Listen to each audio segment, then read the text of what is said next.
Hola chicos, ¿cómo están? Espero que muy bien. Hoy vamos a ver el último tema de esta unidad que denominamos los inicios del mundo moderno. Recordarán ustedes que estábamos viendo las transformaciones culturales, hablamos en las últimas semanas sobre el humanismo, sobre el renacimiento artístico y hoy vamos a concentrarnos en la reforma religiosa. Bueno, lo primero que tenemos que decir de la Reforma Protestante, y después veremos por qué recibió este nombre, es que fue un movimiento religioso iniciado por este hombre que ustedes ven acá, por Martín Lutero, que fue un monje, ¿no? Un monje agustino, que vivió entre el año 1483 y el 1546. Ahora, lo primero que debemos hacer es preguntarnos por las causas de la reforma, es decir, por qué surgió y por qué pudo expandirse tan rápidamente, sobre todo por el norte de Europa occidental. Y la primera causa que nos ayuda a entender esto es la profunda crisis que vivía en ese entonces la Iglesia Católica. Lo primero que tenemos que entender es que el papado no solo tenía un poder espiritual, es decir, un poder basado en la fe y en la transmisión de la fe cristiana, sino que además tenía un poder temporal, es decir, un poder político y económico. Y de hecho el Papa disputaba ese poder político y económico con los otros reyes y príncipes de la época. Entonces, en este contexto, donde la Iglesia no solo manejaba su poder espiritual, sino un poder político, va a experimentar una profunda crisis, ¿no? De hecho, va a llegar a dividirse en dos. ¿Y por qué ocurrió esto? Bueno, porque en el siglo XIV, en el 1309, el Papa Clemente V se va a instalar en Aviñón, ¿sí? En Francia. Acá ustedes pueden ver dónde estaba la ciudad. Y ustedes me preguntarán por qué el Papa se va desde Roma a Aviñón. Bueno, en primer lugar porque en lo que hoy es Italia había muchos sectores que estaban en contra de este poder temporal del Papa, ¿no? Del que les hablé recién, de este poder político que tenía el Papa, y entonces no era aconsejable para él quedarse en Roma. Pero además, Francia en esta época era el centro de la cultura europea y financieramente, la verdad, le estaba yendo bien al papado en Aviñón. Además, el rey de Francia, por ese entonces, era el rey más poderoso de Occidente.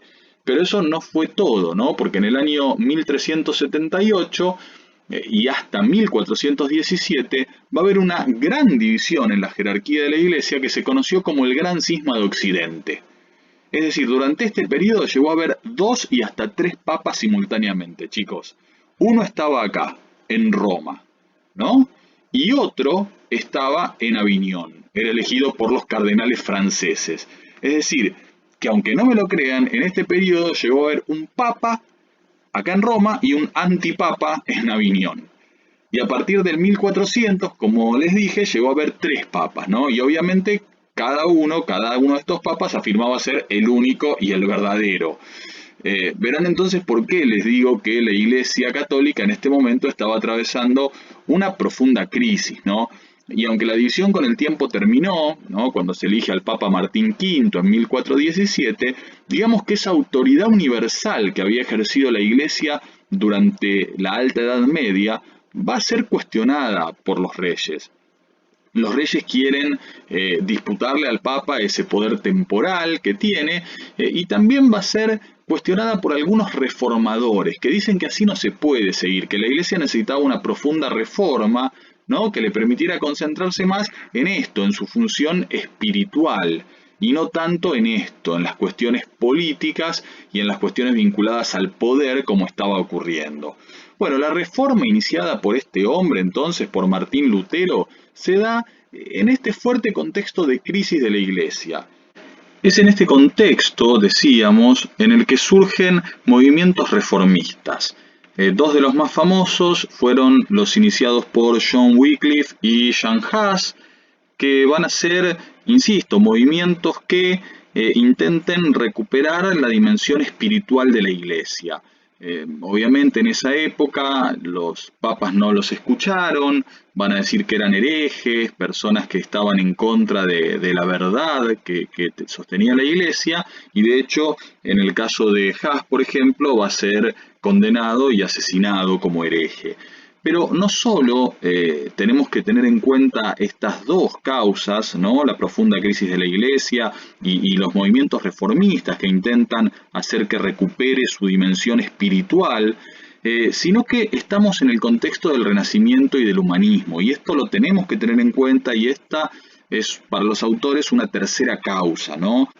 Un elemento más que nos ayuda a entender el surgimiento de la Reforma Protestante o el contexto histórico en el que surge. No se olviden que los autores renacentistas y humanistas proponían una relectura de la antigüedad clásica, ¿no? Volver a los textos de la antigua Grecia, de la antigua Roma, y en esto también proponen volver a la fe cristiana de los orígenes, a la fe cristiana que estaba transmitida en la Biblia, en los primeros siglos del cristianismo. Y los dos autores tal vez que más van a insistir en este punto son, sin duda, Erasmo de Róterdam y Tomás Moro. Entonces, este es el contexto en el que se desarrolla la Reforma Protestante liderada y encabezada por Martín Lutero, que, como les dije al principio, fue un monje agustino, ¿no? Es decir, un monje que pertenecía a una orden llamada la Orden de San Agustín, que además era doctor en teología, ¿no? Es decir, una persona con estudios universitarios, había estudiado en la Universidad de Wittenberg, en la que va a terminar dando clases. Ahora bien, ¿cómo comienza la Reforma? Bueno, esta imagen que está acá los va a orientar un poco, ¿no?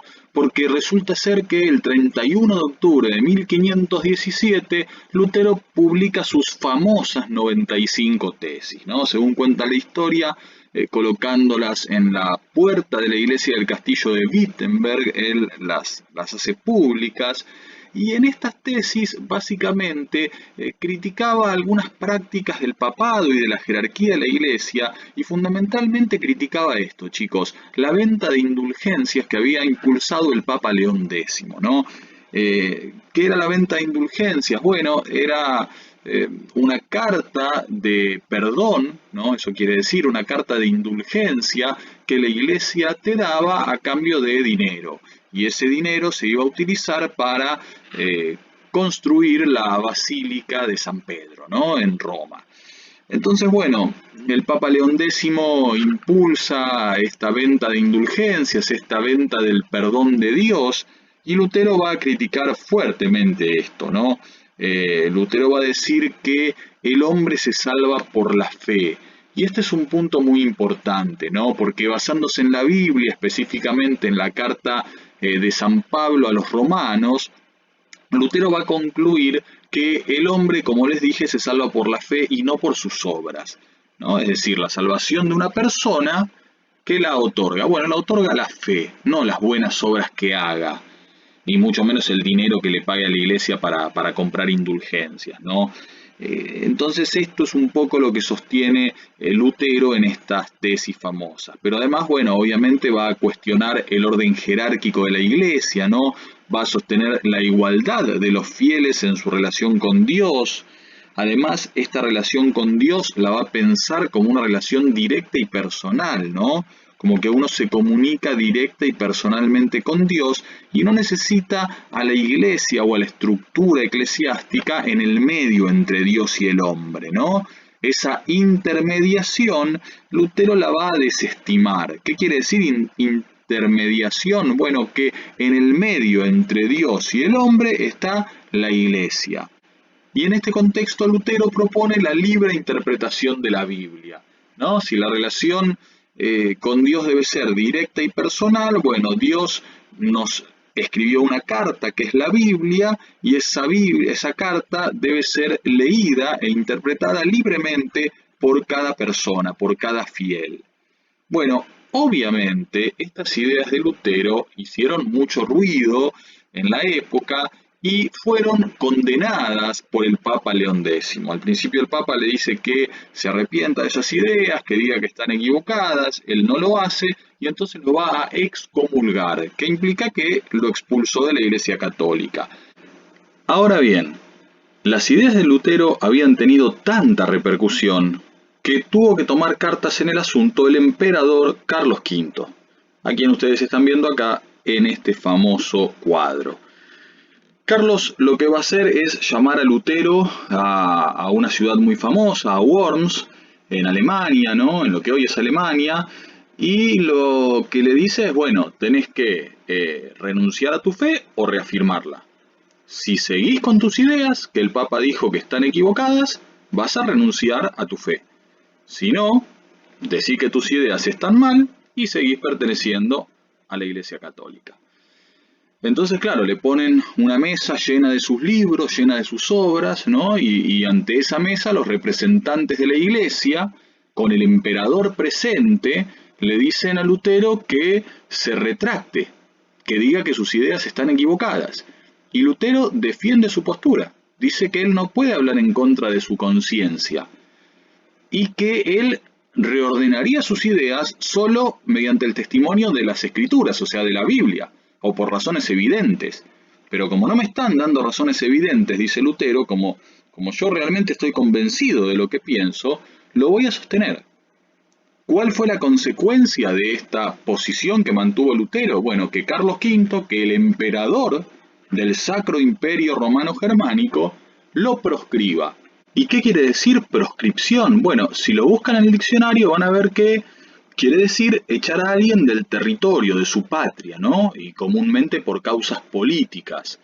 Entonces, fíjense que Lutero queda afuera de la iglesia porque el Papa León X lo excomulga y afuera de su patria, afuera del Sacro Imperio, porque el emperador lo proscribe y, por supuesto, prohíbe la enseñanza de sus ideas, de su doctrina.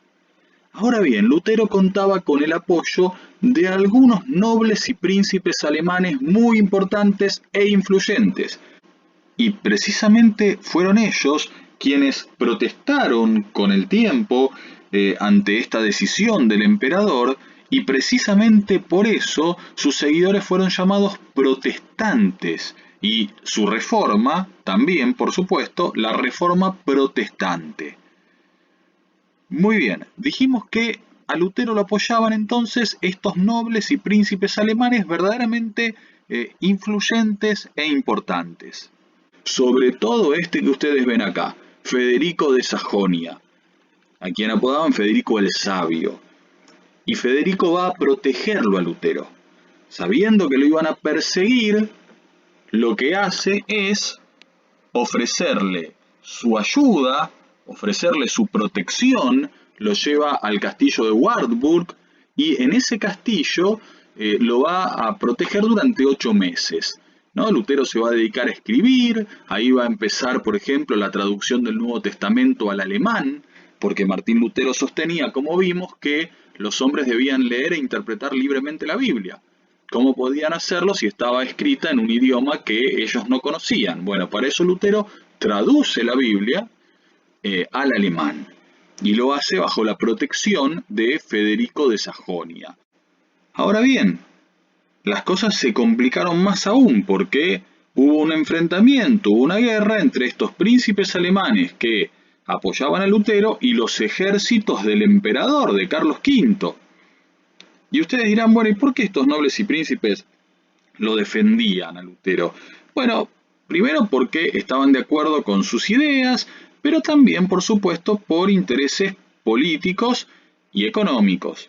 Separarse de la Iglesia de Roma, del Papa de Roma, les iba a dar una autonomía política y económica que a ellos les servía, que a ellos les interesaba. Entonces, se enfrentan estos príncipes, repito, del Sacro Imperio con los ejércitos del propio emperador, y fíjense que este enfrentamiento va a llegar hasta el año 1555, en el que se firma la famosa Paz de Augsburgo, en la que Carlos V le tiene que reconocer la libertad a cada príncipe de optar por el catolicismo clásico, digamos, ¿no? Por las enseñanzas de la Iglesia liderada por el Papa de Roma, o por las enseñanzas de Lutero, por la Reforma. Y fue en este contexto entonces que la Reforma protestante adquirió una gran difusión, como ustedes pueden ver, por el norte de Europa occidental, con otros líderes y con ideas que no siempre eran semejantes a las de Martín Lutero. Pero esto lo veremos en futuros videos. Me despido entonces de ustedes. con un cordial saludo. Cualquier duda me la escriben por la plataforma.